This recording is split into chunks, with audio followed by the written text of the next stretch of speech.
I'm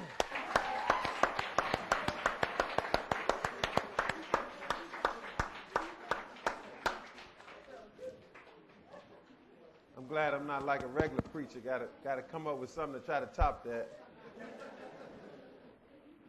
Both the choirs did real good, the kids and the adult choirs.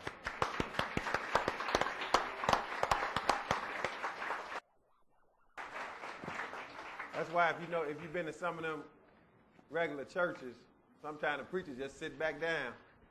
Because it's better just letting the choir sing as far as they're concerned.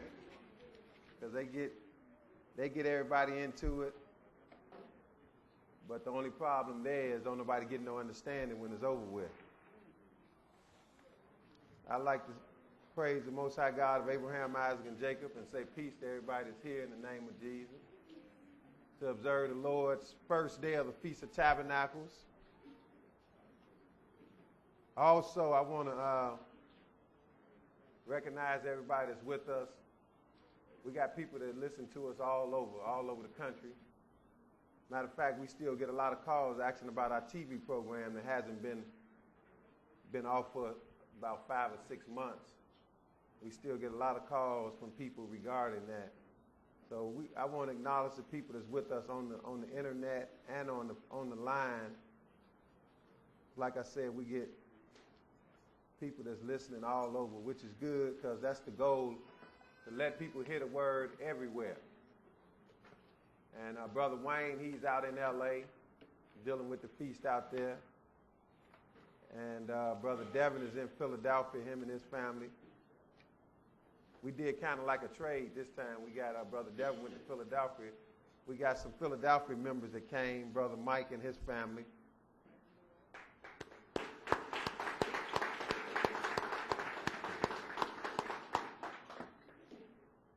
But we're going to get into the lesson, and then we're going to get to the physical food. Of course, we're here to observe the Feast of Tabernacles, also called the Feast of Ingathering. And it has a great meaning. Like the young brother was saying, the Lord got the plan, and he got a master plan that he's laid out here. So we know today is just not another day of the week. Everybody else as a whole in the world think today is just another day of the week. And they go on about their business as usual. But the Lord told us to take time out and recognize his magnificent plan that he has for us. God don't need none of this. He didn't need no plan for himself. The plan is to benefit us to get salvation. And while everybody else is going about their business and recognizing all kind of other festivals, people know that right now is the beginning of fall or autumn. People even honor that. And the Lord did tie his holy days into some type of agriculture. But the Lord is much bigger than that because he has spiritual implications for his holy days as well. So he's just showing you how much wisdom is in his festivals, because he gave you festivals that you can enjoy yourself, but you can honor him for what he has done and what he's going to do in the future. Because again, this has a great meaning. But it is rooted in some type of agriculture, because it's called the Feast of Ingathering as well, which recognize the final gathering of the crops that the people gathered in. But see, the Lord had a bigger plan in mind, like I said. His plan was also to tell you that he is going to finally gather all his people, and he's going to do it in the end of time. At the end of the world is when he's going to do it. So that's why it's appropriately called the Feast of Ingathering. And that's why he put it in it's the last feast of the year. It's in the 7th month, because 7 represent completion. And again, it's amazing that the Bible is all over the world, and people don't know about the things that's in the Bible. That's amazing. People have been to church all of their life, some of them, and they don't know about the Feast of Tabernacles. And even that song that they sing, Brother Josiah, he showed me that song at the last feast. And I mentioned to the choir, and they said, well, we'll try to find it. And they found it. But it's talking about the feast of the Lord. That's a famous song. But still, people don't know about the feast of the Lord. That's right here in the Bible. The Bible that everybody is walking around with. But then again, we understand because the Bible says that Satan has deceived the whole world. And he has definitely done that. But we know today is not just another Thursday. Today is a high Sabbath day. That's why we all took off from our usual activity, no work, to honor the Lord for his goodness. So we're going to get into it. The title is The Final Gathering of God's Saints. If you're calling yourself a saint, you should definitely know about the final gathering of God's saints. We're going to start off in John the 11th chapter. John the 11th chapter. That's what this feast is pointing to. It's actually an 8-day festival. And the Lord commanded that you started off with a holy gathering. You don't have to have holy gatherings on the 2nd through the 7th day, except we'll be back here on the weekly Sabbath, because you still honor that, and that'll happen to be the 3rd day of this feast this year. But he commanded that you have a holy gathering on the 1st day and the 8th day to climax it. And it's showing you how God is going to bring all his people home to the tabernacle that he has prepared in the end. John 11, and we're going to pick it up at verse 47. This is when they was trying to figure out what they was going to do with Jesus, because he was a thorn in the religious establishment side during this time. He was a thorn in their side because he taught the truth, and they had been teaching lies for a long time. That's really what we're doing right now. And we're thorn in their side. It's just not a big enough thorn yet. And that's kind of good, because when it gets to be a big enough thorn, they're going to be trying to figure out what they're going to do with us, like they were trying to figure out what to do with Jesus. But that's what they was doing here. John 11 and verse 47. Go ahead. Then gathered the chief priests and the Pharisees a council, and said, what do we? For this man doeth many miracles. See, they had a meeting on Jesus. And these were all the well-respected religious denominations. The chief priests, and he said, and the Pharisees. They had a council. And they said, what do we? For this man doeth many miracles. See, the miracles that Jesus did made a lot of people believe the truth that he was preaching. But go ahead, verse 48. If we let him thus alone, all men will believe on him. And the Romans shall come and take away both our place and nation. See, they say, look, he's messing up the status quo. We got a good thing going. We just lying to people, getting their money, and it's been going okay till he comes. And we go along with the system, so we don't have no problem. He's going to be a problem because he got people going the right way, really. But go ahead, verse 49. And one of them, named Caiaphas, being the high priest that same year, said unto them, ye know nothing at all. Go ahead. Nor consider that it is expedient for us that one man should die for the people, and that the whole nation perish not. See, now the high priest stood up. He said, skip all this talking. We got to do something now. We've been talking about it long enough. He said, y'all don't know nothing at all. Don't you know it's expedient for us that one man should die for the people, that the whole nation perish not. And see, really, he was telling the truth. He hit the nail on the head, because Jesus had to die for the people. But see, he didn't mean it in a good way.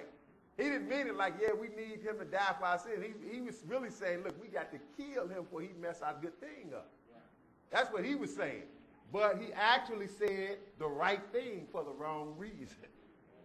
Watch, and the writer going to tell you that. Go ahead, what verse? 51.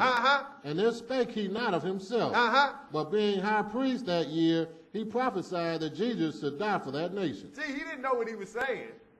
That's why he said, this he spake not of himself. But being he was a high priest, the Lord even put those words in his mouth. Being that he was a high priest that year, he prophesied that Jesus should die for the nation, even though he was talking about we got to kill him. Go ahead, 52. But not just, see, everything do start with the nation of Israel. But not just Israel, what? Go ahead. And not for that nation only. Go ahead. But that also he should gather together in one the children of God that were scattered abroad. See, he wasn't saying, this wasn't Caiaphas saying this. The writer just took over and telling you what the real deal is. Caiaphas didn't mean all that. He didn't really understand that Jesus had to be a sin offering and die, but he prophesied that he should die for the nation. So the writer continued and said, and not for that nation only, but that also he should gather together in one the children of God that were scattered abroad. See, that's the final goal for God. He's going to gather together all the saints. Israel and other nationalities that believe. That's why it's amazing. You have some brothers find out they're Israel and they think God's supposed to kill the other nations. Where he's just going to gather Israel, the other nations going to hell. That don't make no sense at all. Being that God created all the nations. And God is no respecter of persons. He accepts anybody, no matter how they look, who do his will. No matter what color they are, who do his will. And if you can be Israel and not do his will, God won't accept you. It's obvious because we wouldn't be in slavery if he accepted anything. That's why we scattered in bondage all over the world for disobedience. So that's why he said here, verse 52, and not for that nation only, not for Israel only, but that also he should gather together in one. Because that's what it is. It's one Lord, one faith, one baptism, it's one church. In one, the children of God that were scattered abroad. And see, children abroad are scattered abroad right now. But this feast is pointing to the great gathering of everybody. Let's start with Israel first. Now, let's go to Leviticus 23 and show you he had introduced this long ago. See, God is omnipotent. He gave you things to honor what he was going to do in the end. He gave them to you way back in the beginning. Because he know the end from the beginning. He know it all. He know what he going to do. And being that can't nobody stop him, he can put it in a book and tell you what he going to do. He ain't even got to hide it. He wants you to know. And he dared anybody to stop him. He got it all in the book. See, but what he is saying is not popular. That's why nobody is really reading the book. It's not popular. But now, Leviticus 23, this is where all the Lord's feasts are at, including this one that we honor today. And they all have a great meaning, and we're going to get into this one. Leviticus 23:1, go ahead. And the Lord spake unto Moses, saying, Speak unto the children of Israel, and say unto them concerning the feast of the Lord, which ye shall proclaim to be holy convocations, even these are my feasts. See, that's what they were singing. It's going on at the table, the feast of the Lord. Well, the Lord is the one that gave these feasts to Israel. Israel didn't make them up. Moses didn't make them up. People say the Mosaic law, the Mosaic law.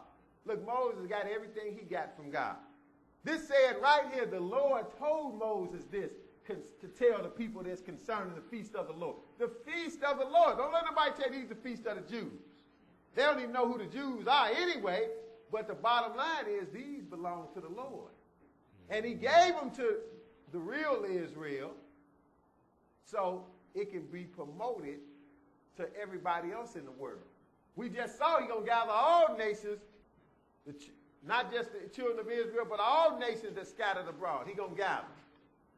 So he said, tell them about my feast, Moses, and I want you to proclaim these to be holy gatherings. See, everybody got their own gatherings that they have, but it's not honoring the God of the Bible. The God of the Bible gave you times to honor him for what he is about. So he said, ye shall proclaim these to be holy convocations. And he said again at the end of verse 2, even these are my feasts. God's feast. Verse 3. 6 days shall work be done, but the seventh day is the Sabbath of rest, a holy convocation. See, that's an appointed festival as well. We get together every seventh day to honor God for creating the world in 6 days and resting on the seventh day. But not only that, for the rest that he's going to give man at the end of time. So he said the seventh day is the Sabbath of rest. So he gives you all of his appointed festivals in one place, the Leviticus 23rd chapter. All of the times you get together and have meetings for God. But we just switched everything around. Man don't meet on the seventh day no more. He meet on the first day as a whole. You know, we here. But as a whole, they meet on the first day, right? And as a whole, they don't keep none of these holy days. They keep man-made holidays. But you're not honoring the God of the Bible.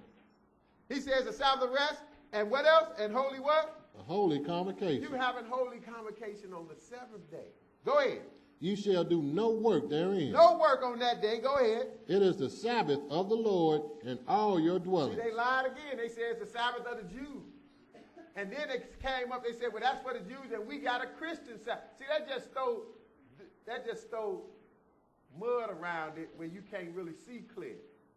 But the Bible said it's the Sabbath of the Lord in all your dwellings. Some people say, well, you can't keep the Sabbath while you're in captivity. What do all your dwellings mean?